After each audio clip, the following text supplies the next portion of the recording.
What is up, guys? Welcome back to OverTakes. This is Misfit, and today we're going to be talking about the June Joust Knockout rounds. So we're going to talk about the matches that we have secured, and then I'll give you, at least for the Western side, I will give you my bracket predictions for that. But before we get into the matches, guys, I'd like to thank all you guys for supporting me. It's been greatly appreciated. If you're new, thanks for joining. I do Overwatch League content 2 to 3 times a week, depending on what's going on and what we have going on.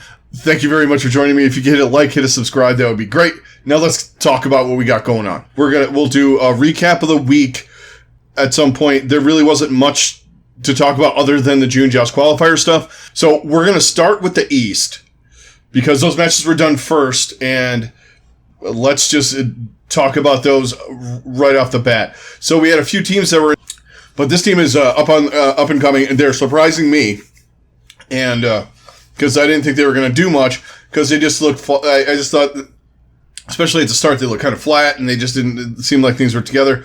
But you know, with Architect and Shy in that back line, they are looking fantastic, and their tank line looks good. Bernard's looking really good. He's kind of like an unsung guy for this team right now. And I'm not knocking New York at all. I think they're young, and I said eventually they're going to be, as they get more experience, they're going to be better and better and better.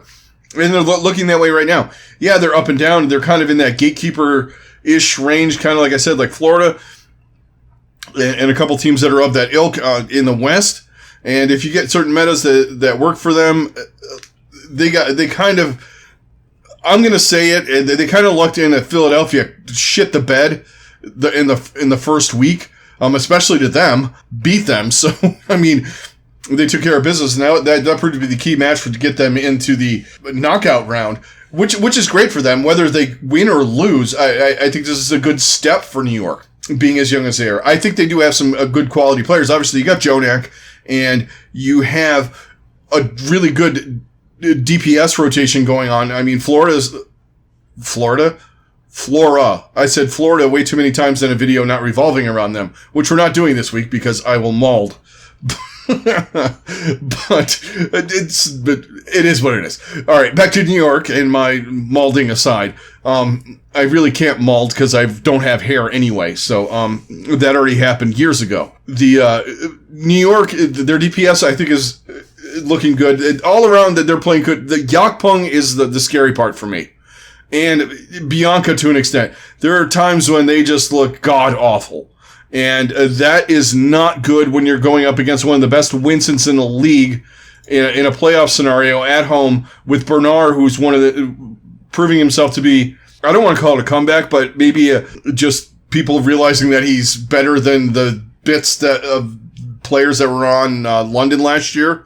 And he's a really solid player, and he deserves to, get some cred. I think he's looking really good. Altogether, though, Hangzhou is looking really good. I'm looking at them winning this 3-1 in front of the home crowd. Now, the next match, this match could go one of two ways. And you know where I'm going, guys. It's Seoul. It could go 3-2, 7 maps, nail-biter, Prophet and Fitz are going nuts. Lip and Fleta are countering them. There's all this play and this action. Or it can go, Shanghai just smokes them. I don't know where it's going to go. But Shanghai's looking good. Shanghai had a tougher road than normal. They played 3 of the 4 teams that are in the knockout rounds. The only free win they got is the free win that everybody gets in this side, and that's Los Angeles. The Valiant, that is. And a couple weeks ago, they played the Dynasty, and they beat them 3-1. It wasn't particularly a close match. It wasn't a blowout either. Seoul did show up, and they beat them on Anubis, but that was really about all. And the thing with Seoul is you don't know what they're going to do. This is when they're trying to run the Roadhog comps and all kinds of other weird stuff. I don't know if they're going to try that again. I mean, it works when you're playing the Valiant and Guangzhou and teams like that. But I don't know if it's going to work against Shanghai. It's just a recipe for disaster because Shanghai is just on all levels better than most teams anyway. And you put something wacky in front of them where they have a comp diff to start with. They're just going to roll them. But this is why I think it's going to be, I'm going to go with Shanghai in a 3-1. I will not be surprised if Seoul wins. Just because it's Seoul and that's what they do. Or if Seoul makes it closer. I think it's going to be similar to the last time we saw it, except for Seoul's not going to be running wacky shit. But I think the skill level of Shanghai, they're good in these pressure situations. Fate has comfort picks on main tank. The Dynasty don't know what they're doing on main tank or off tank or tank in general. Same story as last year. I think that when they play with 2U in there, they just look better. And it's something I really think they need to focus on. Just going back to basics with this team. You got Gesture and he could run Winston comps. If you don't like what he's doing, put Marvell in there. There's a scenario where this can work. You have two of the best DPS players in the league. Prophet has gotten infinitely better on Echo. You have Fitz playing whatever you need him to do. It's just, you should be winning more games than you're winning. Yeah, they're in the knockout round. Okay. That's what, all the memeing aside on Seoul. But Shanghai across the board. And the one thing that's just a glaring weakness for Seoul against them, other than the tank weirdness that they do, which their tanks could be good if they're put in the proper comps and scenarios and stuff, is the supports. Izzyaki and Li Zhegong are miles better than Creative and Animo. And now, in this meta, it depends on what they're doing over there. It doesn't matter the hero, is what I'm getting at. They're just better on all of them. Maybe Animo might be a tick better on Mercy than Li Zhegong, but I don't think so, because Li Zhegong is not afraid to pull the pistol out and start blasting people, and he also makes insane reses. He's been watching Yevitol, apparently, and has learned that technique, but all in all, I think Shanghai's going to win this, take it down, and they're going to go to the June Joust, second tournament in a row for them. I think that Seoul should be happy with where they're at, but know that there's room for improvement and places they need to go. And when we get back to no hero pools, we'll see how everything shakes down when we get Ryan and all the players back in the mix and see if they can make that work, because they really couldn't in the first tournament without hero pools. But we have a new patch and all that stuff, so we'll see what happens. Shanghai going to play, not in Hawaii, but play in the June Joust final tournament, and Hangzhou. That's my picks for the East. Hangzhou wins at home, 3-1. Shanghai wins at home, 3-1. Or not at home, but Shanghai beats Seoul 3-1. Now, let's move to the Western region. Okay, so the Western region matches finally wrapped up. We have, after a banger of a match, San Francisco defeated the Washington Justice, who got their shit together a little too late. And apparently playing Decay is a thing that's good. Who knew? They made a match out of it against San Francisco. And San Francisco secured the second seed. But it looked like they weren't for a while in that match. That match was really, really good. And, Washington came into the weekend 0-2 and looking like hot garbage. And they put Decay in, and they destroyed Florida. And they almost beat the Shock. And it looked like at points where they were just miles better than the Shock. But the Shock did what they do in most pressure situations, and they came and rose to the occasion and defeated them. So we have the Gladiators as the number 1 seed, and the Shock is number 2. And then our first two matches of the weekend in the West are, once again, we have the Battle of Texas between Dallas and Houston.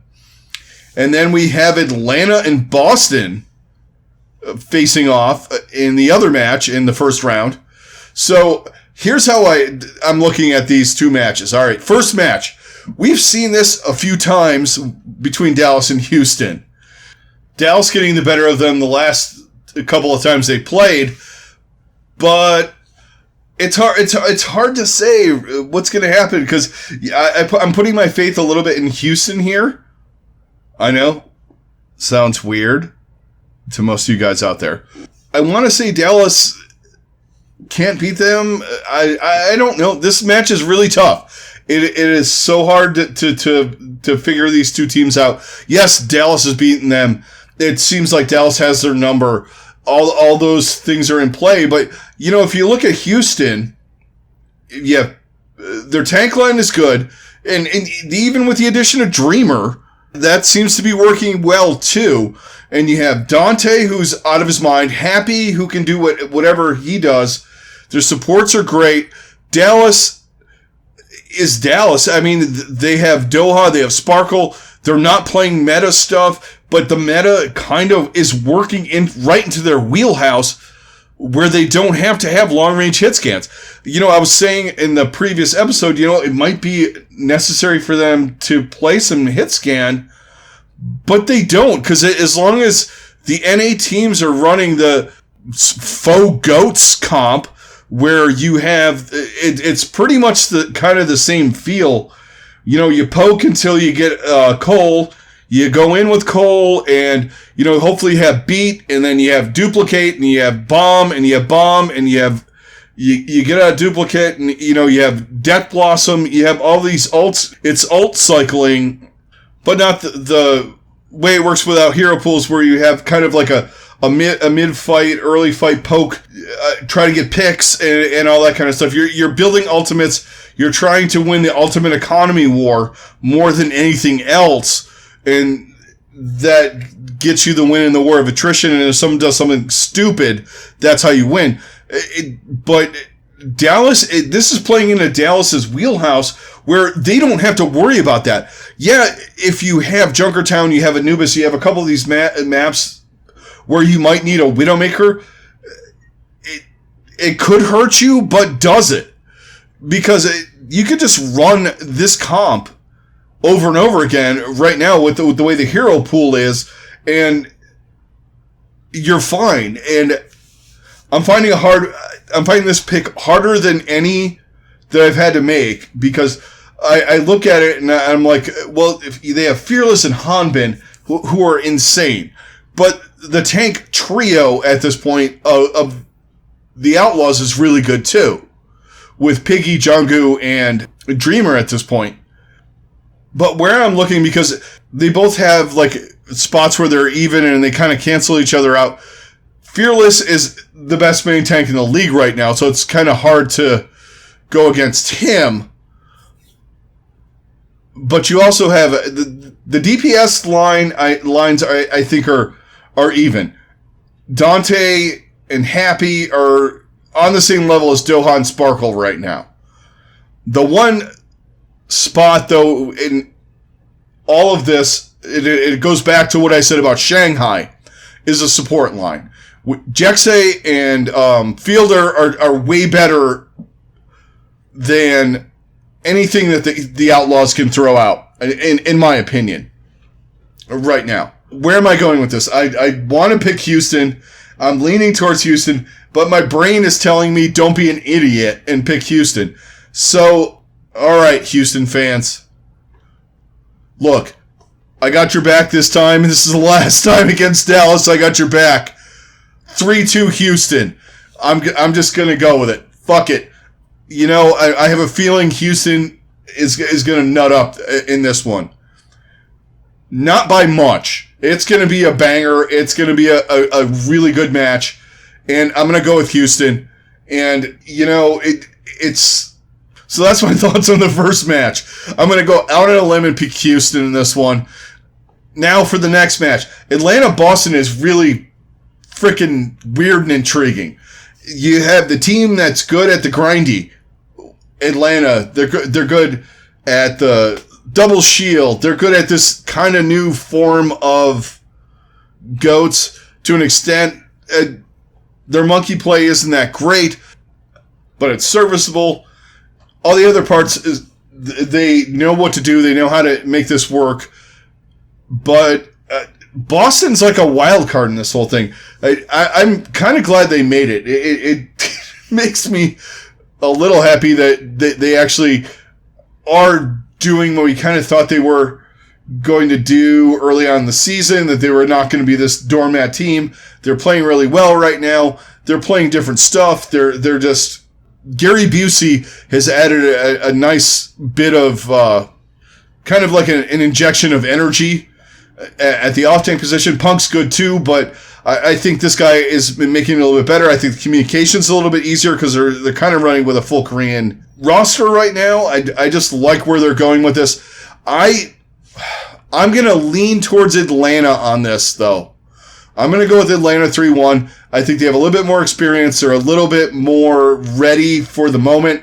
I think they're going to be able to dictate the pace of the match, what happens in the match, and the comps and all that stuff. And I think they're going to force Boston into doing things they don't want to do. So I'm going to take Atlanta in this 3-1. So now let's move on to the Nostradamus portion of the show.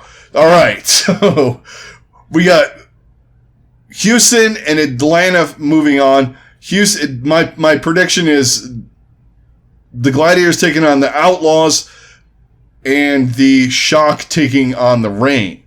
So, how I see this.